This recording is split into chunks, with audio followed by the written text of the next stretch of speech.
Assalamualaikum Sobat Belajar. Video kali ini untuk memenuhi tugas UAS mata kuliah bimbingan penulisan skripsi. Selamat menyaksikan. Baik, bismillahirrahmanirrahim. Assalamualaikum warahmatullahi wabarakatuh. Alhamdulillahirrabbilalamin, amma ba'du. Yang terhormat kepada Bapak Khaironi MSI selaku dosen pengampu pada mata kuliah bimbingan penulisan skripsi. Perkenalkan, nama saya Devisa Putri dengan NIM 1912476 dari jurusan Pendidikan Guru Madrasah Ibtidaiyah, Fakultas Tarbiyah dan Keguruan, UIN Sultan Maulana Hasanuddin, Banten. Baik, di sini saya akan mempresentasikan tentang proposal skripsi yang telah saya teliti dengan judul Pengembangan Media Pembelajaran Berbasis Android pada Pelajaran Matematika untuk Meningkatkan Hasil Belajar Siswa. Oke, pada bab 1 latar belakang pada penelitian ini yaitu kesulitan dalam belajar atau learning disability ialah ketidakmampuan dalam belajar. Menurut Hamil, kesulitan belajar adalah beragam bentuk kesulitan yang nyata dalam aktivitas mendengar, bercakap-cakap, membaca, menulis, menalar, dan atau dalam berhitung. Jadi, yang dimaksud dengan kesulitan dalam belajar yaitu kondisi peserta didik yang tidak mampu menangkap pembelajaran secara maksimal. Ada 3 bentuk kesulitan dalam belajar. Yang pertama, disgrafia, yang kedua, diskalkulia, dan yang ketiga, disleksia. Nah, diskalkulia merupakan kesulitan dalam belajar matematika. Padahal, matematika merupakan pelajaran yang sangat penting untuk dipelajari oleh peserta didik.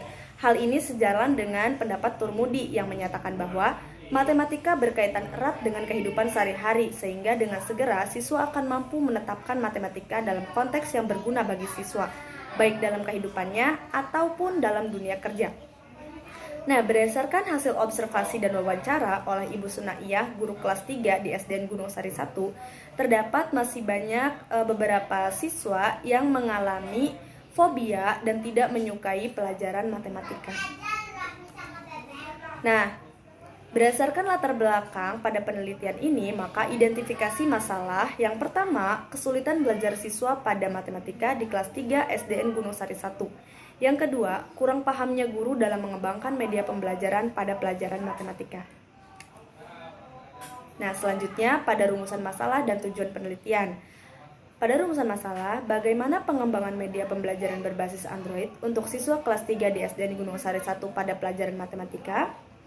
Yang kedua, bagaimana hasil belajar matematika siswa dengan menggunakan media pembelajaran berbasis Android? Dengan tujuan penelitian yang pertama untuk menghasilkan media pembelajaran berbasis Android pada pelajaran matematika. Dan yang kedua untuk mengetahui hasil belajar matematika siswa dengan menggunakan media pembelajaran berbasis Android. Nah, pada manfaat penelitian, berdasarkan tujuan penelitian, diharapkan penelitian ini memberikan manfaat baik secara teoritis maupun secara praktis. Nah, secara teoritis yaitu dapat menambah pengetahuan tentang pengembangan media pembelajaran berbasis Android. Dan untuk manfaat secara praktisnya, bagi siswa diharapkan mampu peserta didik ini memahami materi yang diajarkan sehingga hasil belajar siswa dapat meningkat. Dan yang kedua, bagi guru diharapkan dapat menginspirasi tentang penelitian dan pengembangan. Nah, pada bab 2 tinjauan pustaka ada beberapa teori atau materi yang saya gunakan untuk penelitian kali ini karena ada 2 variabel dalam penelitian ini. Variabel pertama yaitu tentang pengembangan media pembelajaran berbasis Android dan variabel yang kedua yaitu tentang hasil belajar siswa. Yang pertama, pengertian media pembelajaran. Nah, menurut Hamka, media pembelajaran merupakan alat bantu berupa fisik maupun non-fisik, baik yang sengaja digunakan sebagai alat perantara antara guru dengan siswa dalam memahami materi pembelajaran agar lebih efektif dan efisien. Nah, salah satu fungsi media pembelajaran yaitu meningkatkan minat peserta didik terhadap pembelajaran yang sedang berlangsung. Pengertian Android menurut Hermawan yaitu sistem operasi ponsel yang tumbuh di tangan sistem operasi lainnya seperti Windows, Mobile, iOS, Symbian yang berkembang dewasa ini.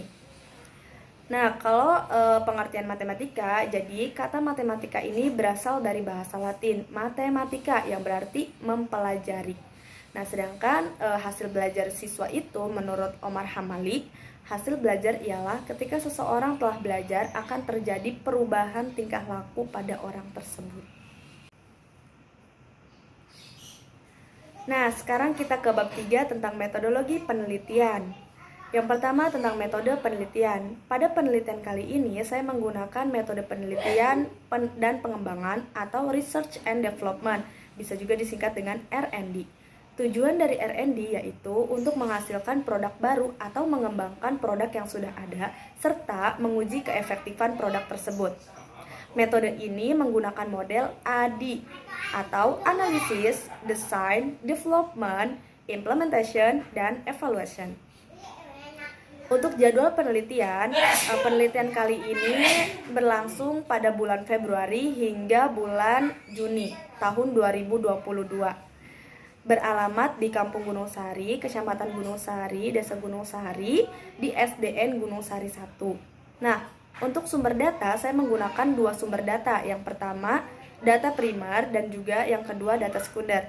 Data primer ini diperoleh dari wawancara oleh guru matematika di kelas 3 SDN Gunung Sari 1, dan data sekunder ini diperoleh dari angket dan juga dokumentasi. Nah, pada teknik pengumpulan data penelitian ini saya menggunakan beberapa teknik. Yang pertama ada observasi, yang kedua ada wawancara, yang ketiga observasi, yang keempat kuesioner atau angket. Nah, angket ini ada 3, angket validasi materi, angket validasi ahli media, dan juga angket respon siswa terhadap produk. Dan teknik pengumpulan data yang terakhir yaitu tes, yang dimana ada 2 tes, post test dan juga pre-test. Nah, untuk selanjutnya itu daftar pustaka. Inilah referensi yang saya gunakan pada penelitian ini. Mungkin cukup sekian presentasi saya. Terima kasih. Wassalamualaikum warahmatullahi wabarakatuh.